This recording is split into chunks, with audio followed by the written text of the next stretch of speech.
Bonjour à tous, bienvenue sur la chaîne YouTube du Garage Lecas. Donc le sujet du jour, c'est le nouveau Dacia Duster, donc en version restylée.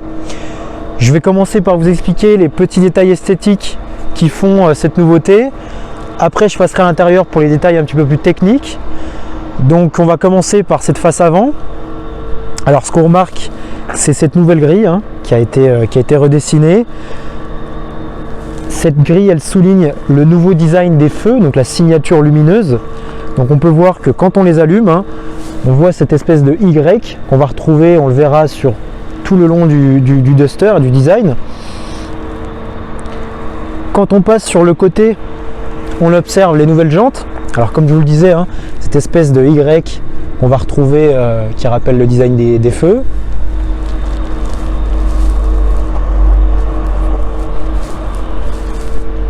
Donc c'est tout ce qu'on a pour la partie, on va dire, profil.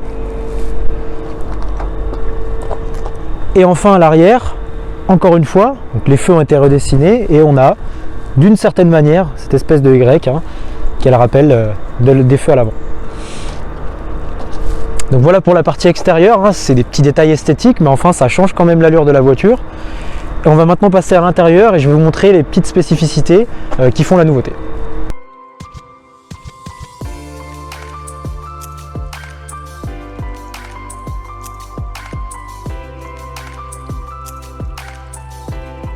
Donc nous voici sur les places arrière du Duster, donc toujours aussi molleuse, toujours autant d'espace, ça change pas.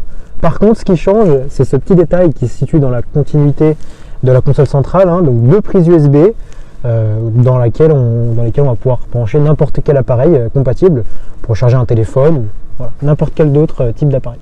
Nous voici maintenant en place conducteur, c'est là qu'on va avoir le plus de changements.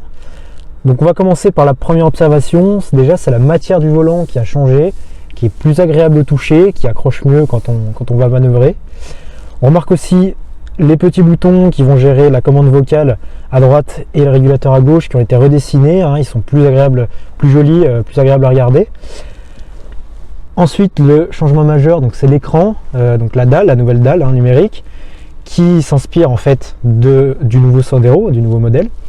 Il est plus agréable aussi au toucher, plus réactif, il reprend les mêmes petits logos, on verra ça donc tout à l'heure. Ensuite, on retrouve en bas, cette fois-ci, pas comme avant, les deux prises. Avant, on en avait une seule qui était au-dessus, donc deux prises USB, une pour la connexion et une pour la recharge d'un appareil. Aussi, le nouvel accoudoir qui apparaît, qui n'était pas là avant, qui peut s'avancer et aussi se reculer. Et il cache un vide-poche d'environ 1 litre. Au niveau de l'assise, on a un mix entre les appuis-têtes de la nouvelle Clio 5 et l'assise qui a été retravaillée pour être exactement la même que celle des Sandero, donc qui va venir plus loin jusqu'au niveau des genoux. Donc on est mieux maintenu, mieux assis. Donc je dirais que l'ensemble permet d'envisager plus des longs trajets en étant beaucoup mieux installé et beaucoup plus confortable à l'intérieur de la voiture.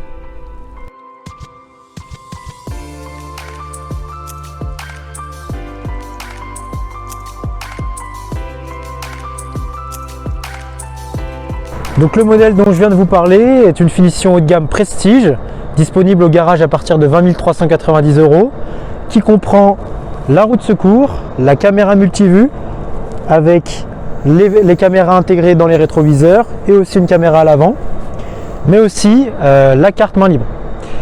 Donc j'espère vous retrouver très vite sur le parc du Garage Lecas et à la prochaine pour une nouvelle vidéo.